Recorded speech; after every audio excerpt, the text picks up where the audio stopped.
Talking to oneself is a habit everyone indulges in. We could no more stop talking to ourselves than we could stop eating and drinking. All that we can do is control the nature and the direction of our inner conversation. Most of us are totally unaware of the fact that our inner conversations are the causes of the circumstances of our life. We are told that as a man thinketh in his heart, so is he. But do we know that man's thinking follows the tracks laid down in his own inner conversations? To turn the tracks to which he is tied in the direction in which he wants to go, he must put off his former conversation, which is called in the Bible the old man, and be renewed in the spirit of his mind. Speech is the image of mind. Therefore, to change his mind, he must first change his speech. By speech is meant those mental conversations we carry on with ourselves. The world is a magic circle of infinite possible mental transformations, for there are an infinite number of possible mental conversations. When man discovers the creative power of inner talking, he will realize his function and his mission in life. Then he can act to a purpose. Without such knowledge, he acts unconsciously. Everything is a manifestation of the mental conversations which go on in us without our being aware of them. But as civilized beings, we must become aware of them and act with a purpose. A man's mental conversations attracts his life. As long as there is no change in his inner talking, the personal history of the man remains the same. To attempt to change the world before we change our inner talking is the struggle against the very nature of things. Man can go round and round in the same circle of disappointments and misfortunes, not seeing them as caused by his own negative inner talking, but as caused by others.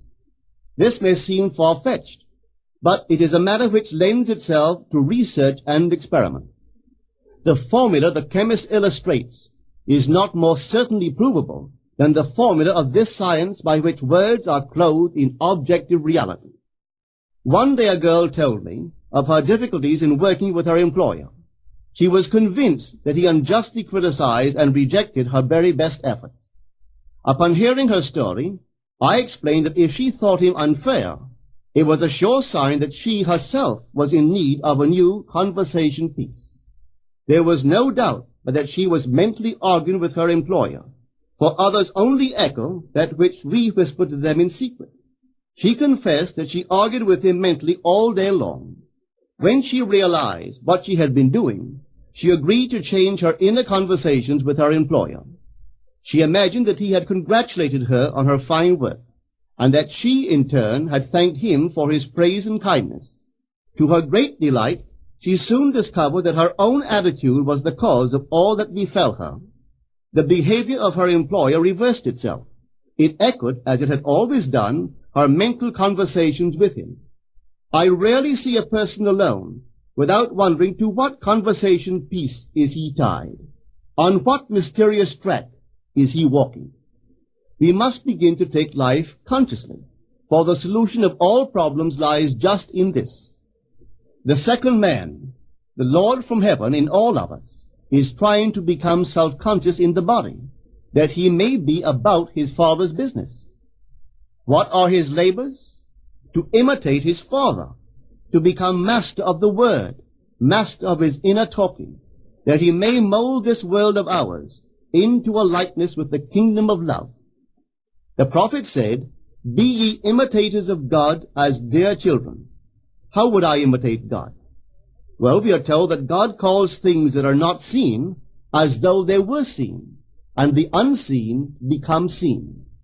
This is the way the girl called forth praise and kindness from her employer. She carried on an imaginary conversation with her employer from the premise that he had praised her work, and he did. Our inner conversations represent in various ways the world we live in. Our individual worlds are self-revelations of our own inner speech. We are told that every idle word that men shall speak, they shall give account thereof. For by their words they shall be justified, and by their words they shall be condemned. We abandon ourselves to negative inner talking, yet expect to retain command of life. Our present mental conversations do not recede into the past as man believes, They advanced into the future to confront us as wasted or invested words. My word, said the prophet, shall not return unto me void, but it shall accomplish that which I please, and it shall prosper in all the things whereto I sent it. How would I send my word to help a friend? I would imagine that I am hearing his voice, that he is physically present, that my hand is on him. I would then congratulate him on his good fortune, tell him that I have never seen him look better. I would listen as though I heard him. I would imagine that he is telling me he has never felt better, he has never been happier. And I would know that in this loving, knowing communion with another, a communion populous with loving thoughts and feelings, that my word was sent, and it shall not return unto me void, but it shall prosper in the thing whereto I sent it. Now is the accepted time. Now is the day of salvation. It is only what is done now that counts, even though its effects may not be visible until tomorrow. We call not aloud, but by an inner effort of intense attention. To listen attentively, as though you heard, is to create. The events and relationships of life are your word made visible. Most of us rob others of their willingness and their ability to be kind and generous by our fixed attitudes towards them. Our attitudes unfold within us in the form of mental conversations. Inner talking from premises of fulfilled desire is the way to consciously create circumstances. Our inner conversations are perpetually outpictured all round us in happenings. Therefore, what we desire to see and hear without, we must see and hear within, for the whole manifested world goes to show us what use we have made of the word. If you practice this art of controlled inner speaking, you too will know what a thrill it is to be able to say, and now I have told you before it come to pass, that when it is come to pass, ye might believe. You will be able to consciously use your imagination to transform and channel the immense creative energies of your inner speech from the mental, emotional level to the physical level. And I do not know what limits, if any, there are to such a process. What is your aim? Does your inner talking match it? It must, you know. If you would realize your aim, or as the prophet asked, can two walk together except they be agreed? And of course the answer is no, they cannot. The two who must agree are your inner conversation and the state desired. That is, what you desire to see and hear without, you must see and hear within. Every stage of man's progress is made by the conscious exercise of his imagination, matching his inner speech to his fulfilled desire. As we control our inner talking, matching it to our fulfilled desires, we can lay aside all other processes. Then we simply act by clear imagination and intention. We imagine the wish fulfilled and carry on mental conversations from that premise. The right inner speech is the speech that would be yours were you to realize your ideal. In other words, it is the speech of fulfilled desire. Now you will understand how wise the ancient was when he told us in the Hermetica, there are two gifts which God has bestowed upon man alone and on no other mortal creature. These two are mind and speech, and the gift of mind and speech is equivalent to that of immortality. If a man uses these two gifts rightly, he will differ in nothing from the immortals. And when he quits his body, mind and speech will be his guides, and by them he will be brought into the troop of the gods and the souls that have attained to bliss. With the gift of mind and speech, you create the conditions and circumstances of life. In the beginning was the Word, and the Word was with God, and the Word was God. The Word, said Hermes, is Son, and mind is Father of the Word. They are not separate one from the other, for life is the union of word and mind. You and your inner talking or word are one. If your mind is one with your inner conversation, then to be transformed in mind is to be transformed in conversation. It was a flash of the deepest insight that taught Paul to write, put off the former conversation, the old man, which is corrupt, and be renewed in the spirit of your mind. Put on the new man. Put on the new man and be renewed in the spirit of your mind, is to change your inner conversation, for speech and mind are one. A change of speech is a change of mind. The prophet Samuel said, "The Lord spake by me, and his word was in my tongue."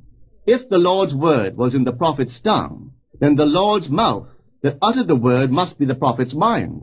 For inner conversations originate in the mind and produce little tiny speech movements in the tongue.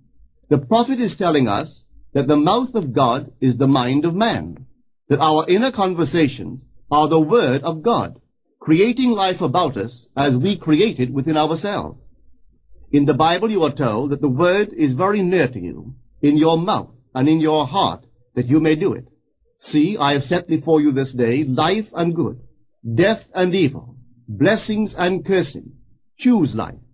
The conditions and circumstances of life are not created by some power external to yourself. They are the conditions which result from the exercise of your freedom of choice, your freedom to choose the ideas to which you will respond. Now is the accepted time. This is the day of salvation. Whatsoever things are of good report, think on these things. For your future will be formed by the word of God, which is your present inner talking. You create your future by your inner conversation. The worlds were framed by the word of God, that is, your inner talking.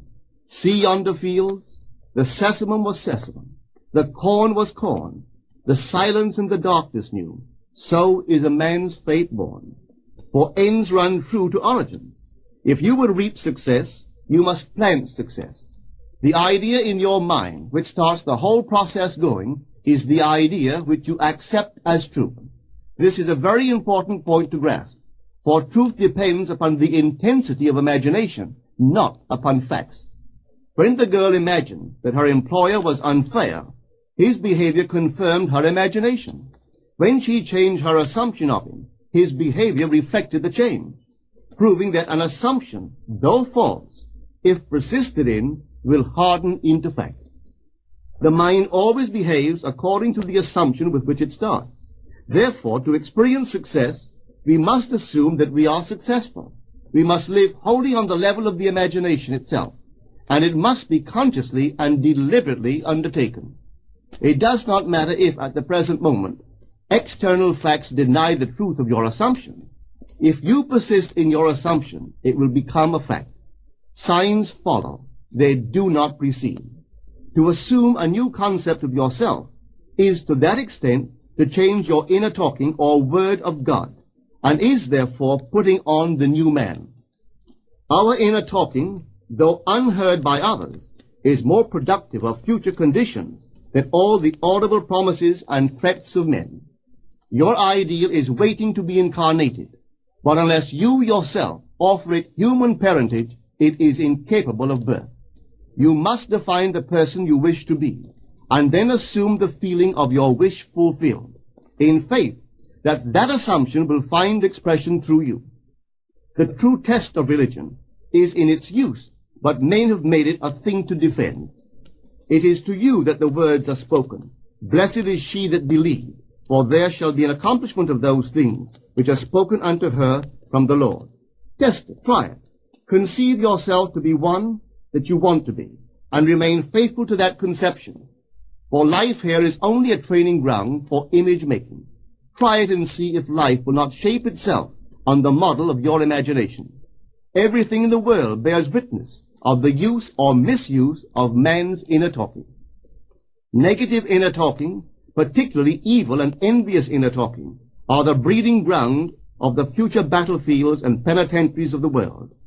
Through habit, man has developed a secret affection for these negative inner conversations. Through them he justifies failure, criticizes his neighbors, gloats over the distress of others, and in general pours out his venom on all. Such misuse of the word perpetuates the violence of the world. The transformation of self requires that we meditate on a given phrase, a phrase which implies that our ideal is realized, and inwardly affirm it over and over and over again until we are inwardly affected by its implication, until we are possessed by it. Hold fast to your noble inner convictions or conversations. Nothing can take them from you but yourself. Nothing can stop them from becoming objective facts. All things are generated out of your imagination by the Word of God, which is your own inner conversation. And every imagination reaps its own words, which it has inwardly spoken. The great secret of success is a controlled inner conversation from premises of fulfilled desire. The only price you pay for success is the giving up of your former conversation, which belongs to the old man, the unsuccessful man.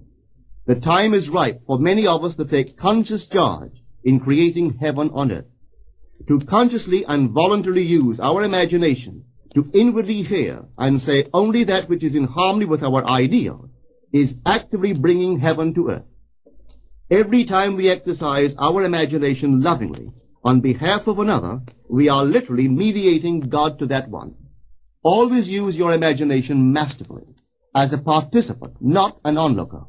In using your imagination to transform energy from the mental, emotional level to the physical level, extend your senses. Look and imagine that you are seeing what you want to see, that you are hearing what you want to hear, and touching what you want to touch. Become intensely aware of doing so. Give your imaginary state all the tones and feeling of reality. Keep on doing so until you arouse within yourself the mood of accomplishment and the feeling of relief. This is the active, voluntary use of the imagination, as distinguished from the passive, involuntary acceptance of appearances. It is by this active, voluntary use of the imagination that the second man, the Lord from heaven, is awakened in man. Men call imagination a plaything, the dream faculty, but actually it is the very gateway of reality. Imagination is the way to the state desired. It is the truth of the state desired, and the life of that state desired. Could you realize this fully, then would you know that what you do in your imagination is the only important thing.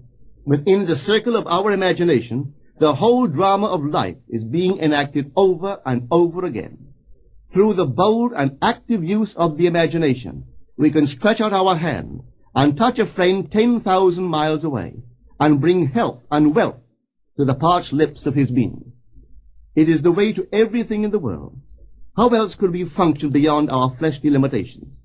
But imagination demands of us a fuller living of our dreams in the present. Through the portals of the present, the whole of time must pass. Imagine elsewhere as here, and then as now. Try it and see. You can always tell if you've succeeded in making the future dream a present fact by observing your inner talking. If you are inwardly saying what you would audibly say, were you physically present and physically moving about in that place, then you have succeeded. And you could prophesy from these inner conversations and from the moods which they awaken within you what your future will be. For one power alone makes a prophet, imagination, the divine vision. All that we meet is our word made visible, and what we do not now comprehend is related by affinity to the unrecognized forces of our own inner conversations and the moods which they arouse within us. If we do not like what is happening to us, it is a sure sign that we are in need of a change of mental diet. For man, we are told, lives not by bread alone, but by every word that proceeds from the mouth of God. And having discovered the mouth of God to be the mind of man, a mind which lives on words or inner talking, we should feed into our minds only loving, noble thoughts. For with words or inner talking, we build our world. Let love's lordly hand raise your hunger and thirst to all that is noble and of good report, and let your mind starve ere you raise your hand to a cup love did not fill, or a bowl love did not bless, that you may never again have to say, what have I said? What have I done? O all-powerful human word.